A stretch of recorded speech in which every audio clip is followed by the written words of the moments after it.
I'm biased. I want the professionals. I love dealing with the guys that, are looking for that 1%. I'm Nick Cattrall. I'm a high performance coach specializing in golf professionals. I'm from Brisbane in Australia. I moved into the US in 2014.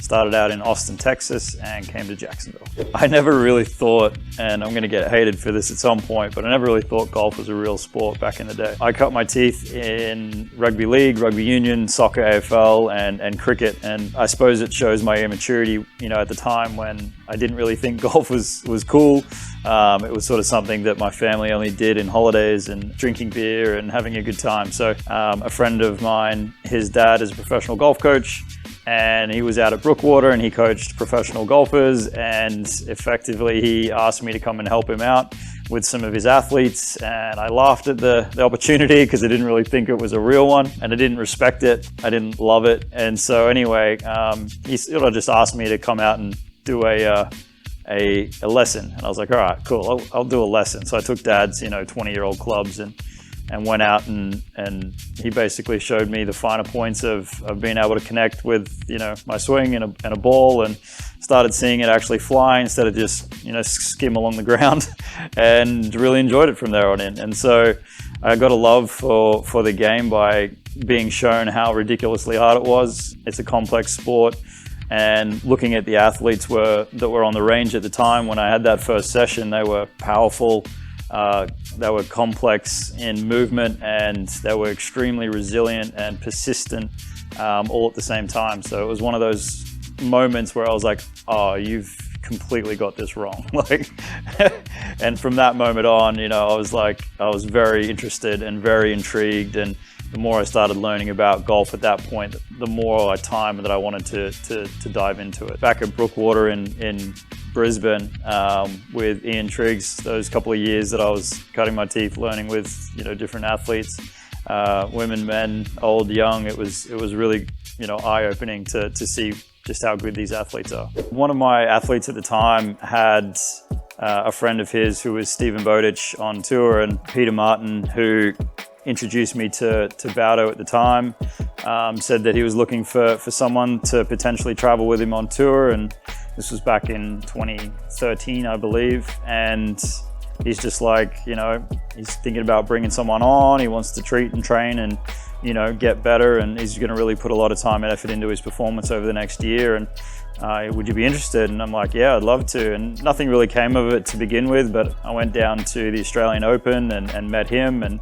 at that point I met Boo Weekley as well, who's an amazing golfer and a very special character in golf, and immediately was like, yeah, this is an opportunity that I want to pursue. And then a couple of months later, a week before the Riviera tournament, I got a call being like, can you jump on a plane in 3 or 4 days and meet me in LA? And I was like, all right, let's go. He's like, all right, I'll give you 3 or 4 weeks just to figure it out, and then we can make a decision on whether or not you're going to get a contract out of it. So that was all very, very quick, very abrupt, very exciting, nerve-wracking, and fearful all at the same time. Doing a Masters of Sports Coaching has taught me a lot about what my style is. Coaching a lot of athletes in the past has taught me a lot about how I like to deal with athletes. My style is very much the shepherd. I'm not much of a whip cracker. I can be if I need to be, but in my experience, allowing myself to sort of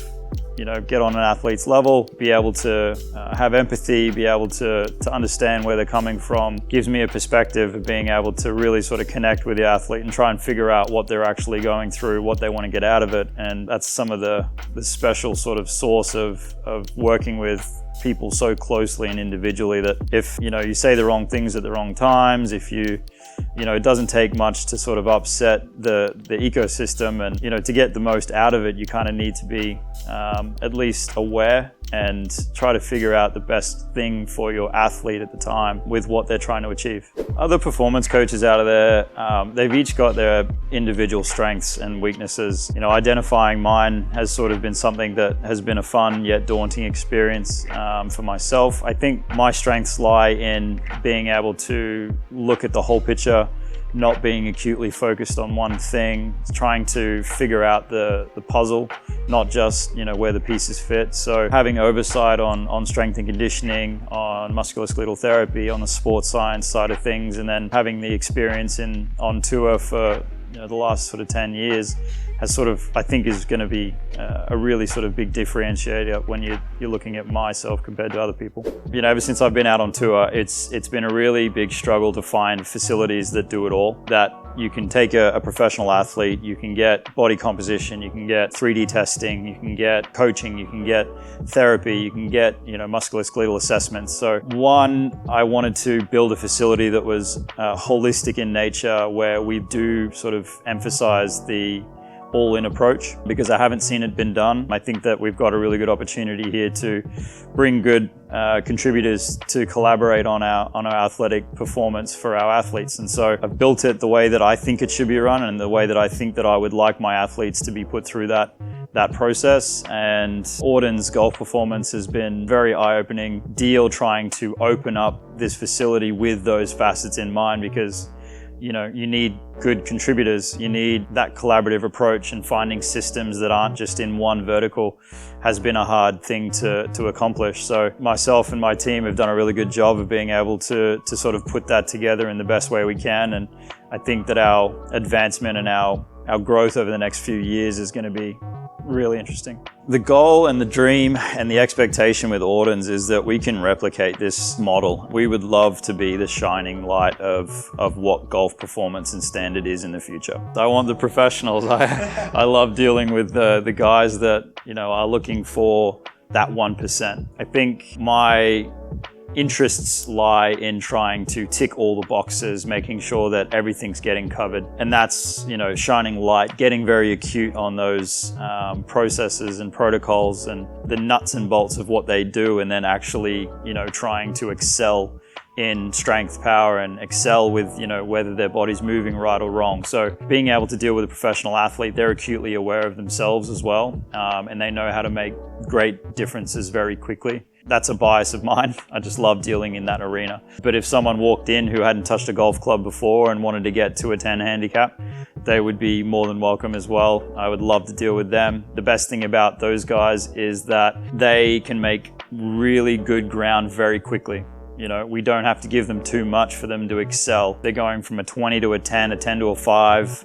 If they're looking to even get on tour from a 5, handicap, we've got solutions there. So that's a puzzle in its own right. And I'd be, and I have done more of those, in my time than I'd care to admit, but they're exciting and fun as well. And that process is quite the journey. I don't think that we can do one thing alone. I don't think that you can be a coach and not deal with the body. I don't think you can deal with the body and not have coaching input. I don't think that you can walk alone and expect someone to get the most out of it. Audens Golf Performance will hopefully be in the next few years a standout figure in the golf performance industry, but also potentially being able to say, okay, we've got a really good formula here. We can take this formula and replicate it in different areas so that we can help more people. YouTube has been a fun angle, I suppose, to take this. I really believe that there's little things that people want to pick up all the time that are really low-hanging fruit. So, we don't need to do massive sessions to be able to pick those cues up, to be able to,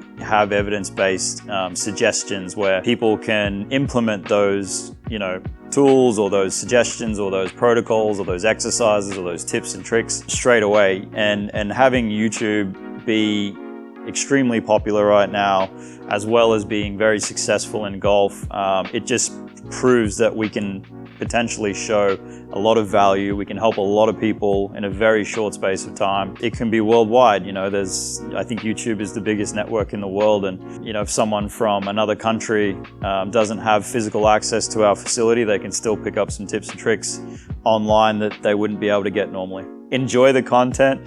Tell me if you don't. Tell me what you want to see. I think we've got a really cool avenue to be able to showcase what we do and how we do it. And if you want to see certain things, we definitely want to showcase it. And I think what you'll get from us over a lot of other people is the evidence-based approach, what we actually believe works with the backing of either experience or what we know in the industry via research, via researched methods, and that's what I think is going to differentiate us between other people as well.